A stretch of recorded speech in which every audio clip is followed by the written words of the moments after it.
Welcome back to our channel DMT logics. ఈ రోజు క్లాస్లో మనం సెకండ్ యూనిట్ సబ్ గ్రూప్స్ అనే టాపిక్ గురించి మాట్లాడదాం. జాగ్రత్తగా వినండి. ఫస్ట్ యూనిట్ అందరూ కంప్లీట్ చేసాక రెండో యూనిట్కి రండి. ఓకేనా? ఫస్ట్ యూనిట్ క్లాస్లో ఎవరైనా చూడకపోతే ఛానల్లో ఉన్నాయి, చెక్ చేయండి అన్న. ఓకేనా? సో మనకి డిగ్రీకి మ్యాథ్స్ 4 పేపర్లు ఉంటాయని మీ అందరికీ తెలుసు. ఒక పేపర్ మీకు యూట్యూబ్లో చెప్పడం జరుగుతుంది. రిమైనింగ్ 3 పేపర్స్ కూడా యాప్లో అవైలబుల్గా ఉన్నాయి. యాప్ నేమ్ మీ అందరికీ తెలుసు కదా, డిఎంటి లాజిక్స్. ప్లేస్టోర్లో ఉంటుంది, డౌన్లోడ్ చేసుకోండి. ఓకేనా? సరే, మన క్లాస్లోకి వెళ్ళిపోదాం. Sub groups. ఈరోజు టాపిక్ ఏంటి? Sub groups. అసలు సబ్ గ్రూప్ అంటే ఏంటి, కాంప్లెక్స్ అంటే ఏంటి, సో ఇవన్నీ నేర్చుకుని వీటి మీద కొన్ని క్వశ్చన్స్ ఇస్తాడు. ఆ క్వశ్చన్స్ ఎలా చేయాలో మనం చూద్దాం. ఓకేనా? ఫర్ సపోజ్ మీరు బాగా గుర్తుపెట్టుకోవాల్సింది, సబ్ గ్రూప్ని హెచ్తో ఇండికేట్ చేస్తారు. ఫస్ట్ లెసన్ పేరేంటి? గ్రూప్. దేంతో ఇండికేట్ చేస్తాం? జీతో. రెండోది సబ్ గ్రూప్. దేంతో ఇండికేట్ చేస్తాం? హెచ్. ఎక్కడైనా నీకు క్యాపిటల్ హెచ్ కనిపిస్తే అది సబ్ గ్రూప్ అని అర్థం. ఓకేనా? సబ్ గ్రూప్ అంటే ఏం లేదన్న, కెప్టెన్ వైస్ కెప్టెన్ అంటే ఏంటి? కెప్టెన్ కింద ఉన్నవాడిని కదా వైస్ కెప్టెన్ అంటారు. సేమ్ అదే విధంగా గ్రూప్ యొక్క సబ్సెట్ని సబ్ గ్రూప్ అంటారు. ఫర్ సపోజ్ ఇలా గ్రూప్ ఉందా, 1 2 3 4 5 ఇలాగ ఒక గ్రూప్ ఉందనుకుందాం. సో ఇందులో సబ్సెట్ అంటే వీళ్ళిద్దరు ఒకటి, వీళ్ళిద్దరు ఒకటి, వీళ్ళిద్దరు ఒకటి, అలాగే ఏవైనా రాయొచ్చు. 2 4 2 5 2 3 2 1 ఎలాగైనా రాయొచ్చు. అంటే ఇందులోని ఏవైనా ఒక 2 ఎలిమెంట్స్ తీసుకొని వేరేగా ఫామ్ అయితే దాన్నే సబ్ గ్రూప్ అంటారు. సో అంటే సబ్ గ్రూప్ కదా, సబ్సెట్ అంటారు. ఓకే? సబ్ గ్రూప్ని హెచ్తో ఇండికేట్ చేస్తాము. ఏదైనా గ్రూప్ యొక్క సబ్సెట్ని సబ్ గ్రూప్ అంటారు. సో ఫర్ ఎగ్జాంపుల్ ఒక గ్రూప్ తీసుకున్నాం, అందులో ఏవైనా 2 ఎలిమెంట్స్ కలిపి ఇలా రాసాం. దీన్ని ఏమని పిలుస్తారంటే కాంప్లెక్స్ అని పిలుస్తారు. ఇలా ఎక్స్ట్రా వచ్చింది కదా ఒక సెట్, గ్రూప్లో నుంచి ఒక ఎక్స్ట్రా సెట్ వచ్చింది కదా, యాక్చువల్గా ఈ సెట్ని సబ్సెట్ అని పిలుస్తాం మనం. అదే ఈ టెర్మినాలజీకి వచ్చేసరికి కాంప్లెక్స్ అని పిలుస్తాం. క్లియర్ అయిపోయింది కదా? సబ్సెట్ అంటే ఏంటి, కాంప్లెక్స్ అంటే ఏంటి, ఇవి అవసరం లేదు, జస్ట్ ఒక చిన్న ఇంట్రడక్షన్ అంతే. సరే చూడండి అన్న, వీటి మీద క్వశ్చన్స్ ఎలా వస్తాయనేది మనం చూద్దాం. 5 మార్క్స్లో మీకు ఎక్కువగా వచ్చే క్వశ్చన్ ఇది నాన్న. MN whole inverse is equal to N inverse M inverse. ఈ క్వశ్చన్ చాలా చాలా చాలా ఇంపార్టెంట్. ఎగ్జామ్స్లో ఎక్కువగా రిపీట్ అవుతూ ఉంటుంది. ఏమి ఇచ్చారు అసలు? ఎంఎన్ అనేవి 2 కాంప్లెక్స్ అంటే 2 సబ్సెట్స్ నాన్న. ఒక గ్రూప్లో ఎంఎన్ అనేవి 2 సబ్సెట్లు. అయితే మనం ఏం ప్రూవ్ చేయాలి? MN whole inverse is equal to N inverse M inverse అని చెప్పాలి. ఓకేనా? సరే, ఆన్సర్ జాగ్రత్తగా వినండి నాన్న. ఒక రఫ్ నోట్స్ తీసుకుని చెప్తునేటప్పుడు చిన్నగా రాసుకోండి, ఈజీగా ఉంటుంది. ఓకే, లెట్ ఎంఎన్బి అని 2 కాంప్లెక్సెస్ ఇన్ జీ. ఆడేది ఇచ్చాడో అదే మరలా రాశాను. Okay, we have. ఇప్పుడు ఎంఎన్ అని ఒకే దగ్గర రాశాను, ఎంఎన్.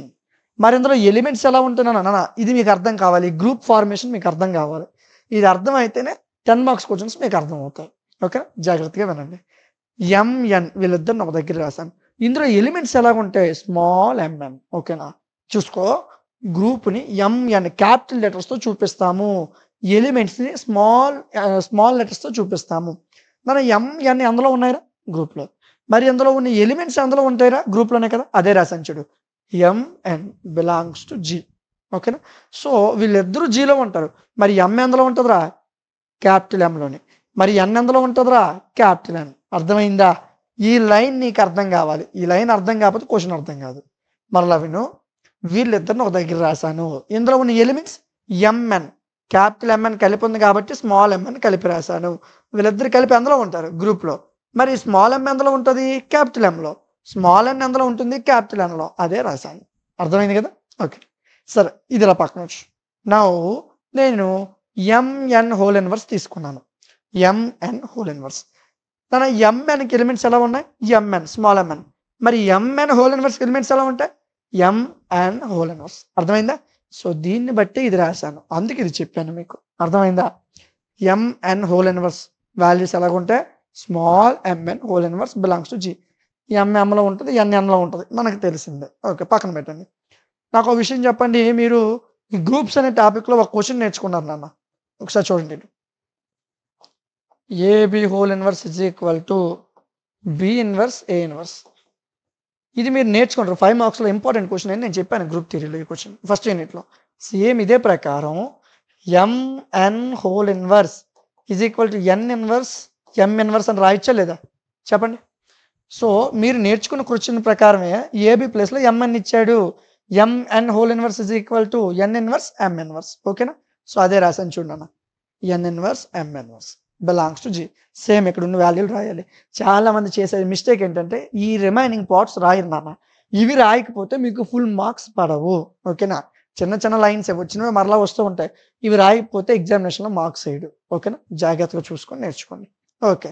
ఎన్ ఇన్వర్స్ ఎం ఇన్వర్స్. నన్ను ఒక విషయం చెప్పరా, స్మాల్ ఎంఎన్కి ఈజ్ ఈక్వల్ టు క్యాపిటల్ ఎంఎన్ఏ కదా, MN whole inverse is equal to MN whole ఇన్వర్సే కదా. మరి ఎన్ ఇన్వర్స్ ఎం ఇన్వర్స్ ప్లేస్లో capital N inverse M inverse రాయొచ్చా లేదా? సింపుల్ అయిపోయింది, క్వశ్చన్ అయిపోయింది, పెద్ద కష్టమేం కాదు. సో ఈ వాల్యూని తీసుకున్నాం రా, దీన్ని రివర్స్లో రాసాం నాన్న. రివర్స్లో రాశాక N inverse M inverse value మనకు వచ్చింది. అంతే, అర్థమైందా? ఇదే కదా మనకు ప్రూవ్ చేయమన్నాడు. MN whole inverse is equal to N inverse M inverse. అంతే. ఓకేనా? మీరు ఇప్పుడు స్క్రీన్ మీద ఏదైతే చూస్తున్నారో ఇది మీకు పీపీటీ అని ఉంటుంది యాప్లో మీకు హ్యాండ్ రిటన్ నోట్స్ ఇవ్వడం జరుగుతుంది. దాంతోపాటు ఈ పీపీటీ కూడా ఇస్తాం. అంటే మీకు క్లాస్ చెప్పేటప్పుడు నేను ఇక్కడ రాసినవి మీకు అర్థమవుతున్నాయి కదా. సో ఇది మీకు ఈజీగా ఉండడం కోసం పీపీటీ ఇస్తున్నాను, హ్యాండ్ రిటన్ పీడిఎఫ్ కూడా ఇస్తాను. నోట్స్ రాసి ఇవ్వడం జరుగుతుంది, పీపీటీ కూడా ఇవ్వడం జరుగుతుంది. ఓకే, సరే. నెక్స్ట్ క్వశ్చన్ చూద్దాం రా, జాగ్రత్తగా చూడండి. ఈ క్వశ్చన్ మీకు 5 మార్క్స్కి వచ్చే అవకాశం ఉంటుంది. బట్ మీకు ఎక్కువ సార్లు రిపీట్ అయిన క్వశ్చన్ ముందు క్వశ్చన్ ఏమన్నా, ముందు క్వశ్చన్ మీరు ఖచ్చితంగా నేర్చుకోవాలి. పెద్ద క్వశ్చన్ ఏం కాదు కదా, అది నేర్చుకోండి. ఇది కూడా బై ఛాన్స్ ఇచ్చే అవకాశం ఉండొచ్చు, ఇది కూడా నేర్చుకోవడానికి ట్రై చేయండి. ఏమన్నాడు క్వశ్చన్? H1 H2 అనేవి 2 సబ్ గ్రూప్, జీలో 2 సబ్ గ్రూప్లు H1 H2. ఓకే, అయితే వాడు మనకి ఏం చెప్పమన్నాడు? H1 intersection H2 is also a sub group. ఏం చెప్పాడు క్వశ్చన్ చూడు, H1 H2 అనేవి 2 సబ్ గ్రూపులు. అయితే మనకేటి చెప్పమన్నాడు? H1 ఇంటర్సెక్షన్ H2 అనేది కూడా సబ్ గ్రూప్ అని ప్రూవ్ చేయి అన్నాడు. అంతే కదా. సరే చూద్దాం. ఫస్ట్ వాడు ఇచ్చింది రాసే. తర్వాత ఈ H1కి H2కి కామన్గా ఈ అనే ఐడెంటిటీ ఎలిమెంట్ తీసుకున్నాను. నన్ను ఒక విషయం, ఎప్పుడైనా ఏదైనా ఒక ఈక్వేషన్ ఇచ్చి సబ్ గ్రూప్ అని ప్రూవ్ చేయమంటే మన దగ్గర ఉన్న కండిషన్ ఏంటనేది మీకు చెప్తాను, జాగ్రత్తగా ఒకసారి వినండి. ఇది చూడండి అన్న,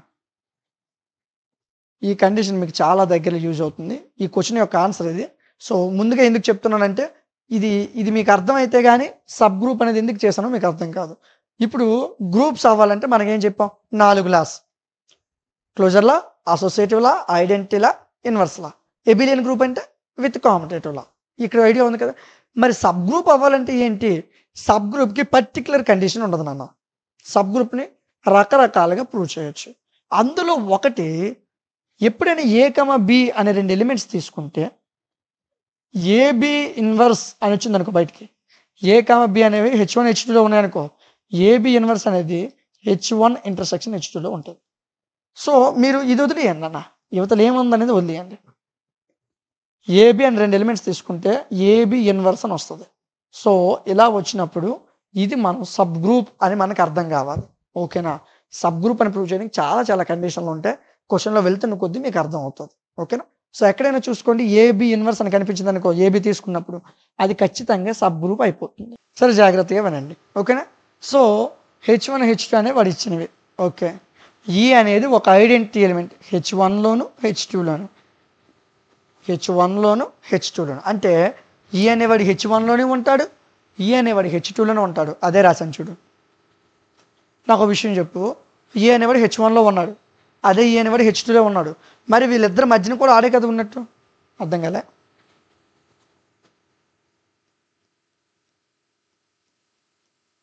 చూడు, ఈ అనేవాడు H1లోనే ఉన్నాడు, ఈ అనేవాడు H2లో ఉన్నాడు.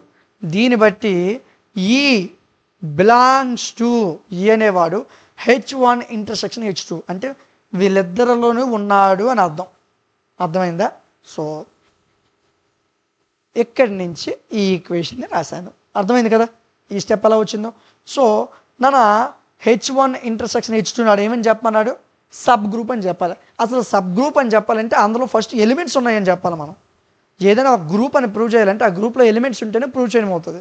సో అందుకోసం ఈ అనే ఎలిమెంట్ వీళ్ళిద్దరిలో ఉంది.